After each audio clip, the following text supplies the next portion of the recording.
چھوٹا بھائی تھا ہشام بن عبد الملک. ہشام بن عبد الملک یہ چاہ رہا تھا یا اس کو یقین تھا کہ سلیمان کے انتقال کے بعد یہ خلافت تو مجھے ہی ملنی ہے کیونکہ یہی چلتے آ رہا ہے میرے خاندان میں. اس وقت ایک بڑے عالم تھے جن کا نام تھا رجا ابن حیوہ، بڑے عالم تھے. یہ سلیمان بن عبد الملک کے پاس بیٹھا کرتے تھے اور سلیمان بن عبد الملک ان سے مشورے لیا کرتا تھا. اللہ اکبر، علماء سے حکام مشورے لیا کرتے تھے. غور کیجئے. بہرحال رجا ابن حیوہ نے کہا کہ اے سلیمان ایک مشورہ دوں کہ اگر وہ کر لو گے تو تمہاری آخرت بن جائے گی. اللہ اکبر. سلیمان نے کہا کہ کیا بات ہے بتائیے.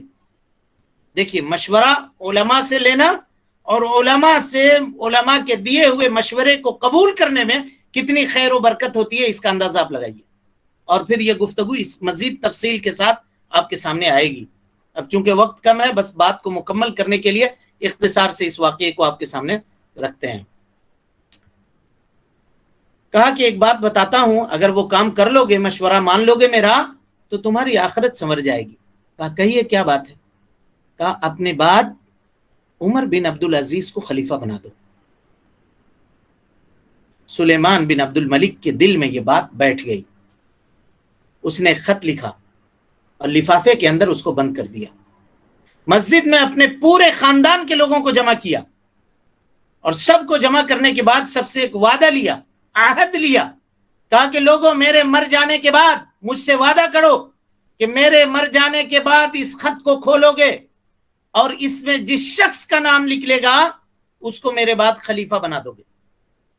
سبوں نے وعدہ کر لیا اور سب یہ سمجھ رہے تھے کہ ہشام بن عبد الملک کے علاوہ دوسرا اور کس کا نام ہوگا.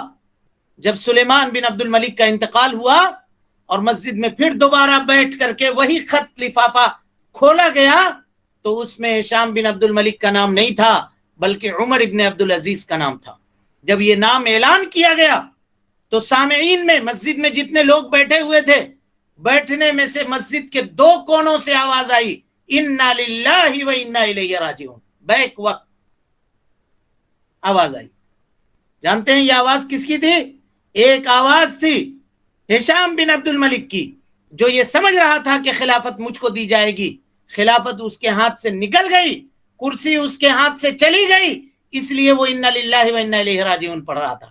اور دوسری آواز جو تھی وہ آواز حضرت عمر ابن عبد العزیز کی تھی. وہ انا للہ و انا الیہ راجعون اس لیے پڑھ رہے تھے کہ یہ کتنا بڑا بوجھ ہمارے سر کے اوپر لاد دیا گیا، یہ کتنے بڑے معاملے کا مجھ کو ذمہ دار بنا دیا، میرے ناتواں کندھوں کو کتنی بڑی امانت کا ذمہ دار بنا دیا گیا، لوگوں کے باغ ڈور کو میرے ہاتھوں کے اوپر سونپ دیا گیا.